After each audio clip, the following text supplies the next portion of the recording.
super familiar with that area, so on the way back I was just kind of picking my way to go, which, thinking back, it makes me think that God was the one that wanted me to find me, because there was no way I was going to go that way.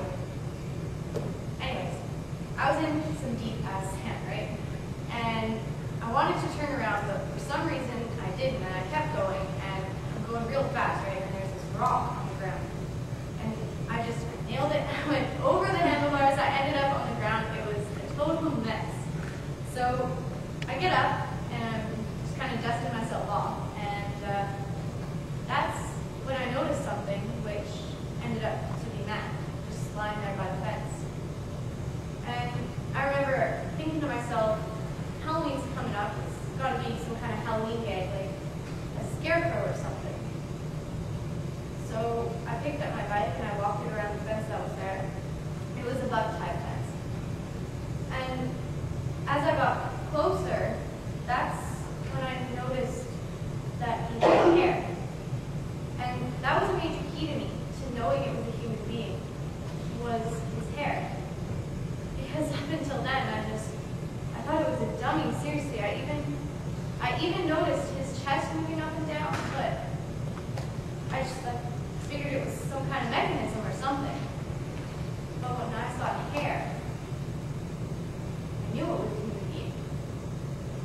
So I ran to the nearest house as fast as I could, and I called the police. I responded to the call, and when I first got there, at first the only thing I could see was partial from his feet, and so I got into my vehicle and raced over. I see what appeared to be a young man, 13, 14 years old, because he was so tiny, and he was lying on his back, tied to the bottom end of the pole. I did the best I could. The gentleman that was laying there, Adam Shepard, he was covered in dry blood. There was blood all around him and blood underneath him, and he was barely breathing. He was doing the best he could. I was going to breathe for him, and I couldn't get his mouth open. His mouth wouldn't open for me. He was covered in, like I said, partial dry blood, and the only place on him, on his face, where he did not have any blood was what appeared to be where he had been crying on his face. His head looked distorted, it did not look normal. It looked as though he had a real large head. I was working the emergency room the night Matthew Shepard was brought. I don't think that any of us can remember seeing a patient in that condition a long time. Those of us who worked in big city hospitals have seen this. There are a few of us here who haven't worked in a big city hospital before. And it's not something you expect here. You expect it. You expect to see these kinds of injuries from a car going down a hill at 80 miles an hour. You expect to see gross injuries from something like that. It's a horrendous, terrible thing. But you don't expect to see this from someone doing this to another person. The ambulance report said it was bleeding, so we knew. And there was nothing I could do for him. I mean, if there was something I could have done for him, I would have done it. But there was nothing. And I was screaming at him. I was screaming at the top of my lungs, like, hey! Wake up! Hello? But he didn't move. He didn't flinch. He didn't anything. He was tied to the fence. His hands were thumbs out in what we call the cuffing position, the way we handcuff people. He was bound with a real thin white rope. It went around the bottom of the pool about 4 inches above the ground. His shoes were missing. He was tied extremely tight, so I used my boot knife and tried to get between the rope and his wrist.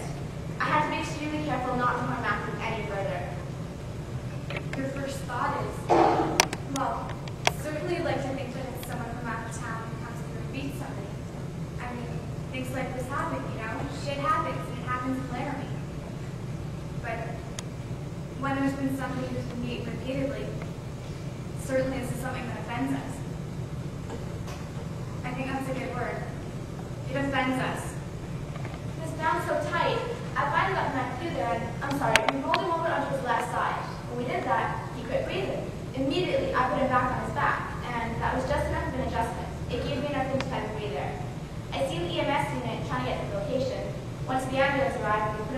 cord, put a neck collar on him, and scooted him out from underneath the fence. Then Rob drove him to Iverson Hospital's emergency room. Now, the strange thing is, 20 minutes before Matthew was brought in, Aaron McKinney was brought in by his girlfriend. Now, I guess he had gotten in a fight later on that night back in town. So I'm working on Aaron, and the ambulance comes in with Matthew. Now, at this point, I don't know that there's a connection at all. So I tell Aaron to wait, and I go and treat Matthew. So there's Aaron in one room of the ER, and Matthew in another room 2 doors down. Now, as soon as we saw Matthew, it was very obvious that his care was beyond our capabilities. Called the neurosurgeon down at Puget Valley. He was on the road in an hour and 15 minutes, I think. They showed me a picture. Days later, I saw a picture of Matthew Shepherd. I never would have recognized him. Then, 2 days later, I found out the connection, and I was very struck. They were 2 kids. They were both my patients, and they were 2 kids. I took care of both of them, of both their bodies. And for a brief moment, I wondered if this is how God feels when he looks down on us. How we are all his kids. Our bodies, our souls. And I felt a great deal of compassion for both of them.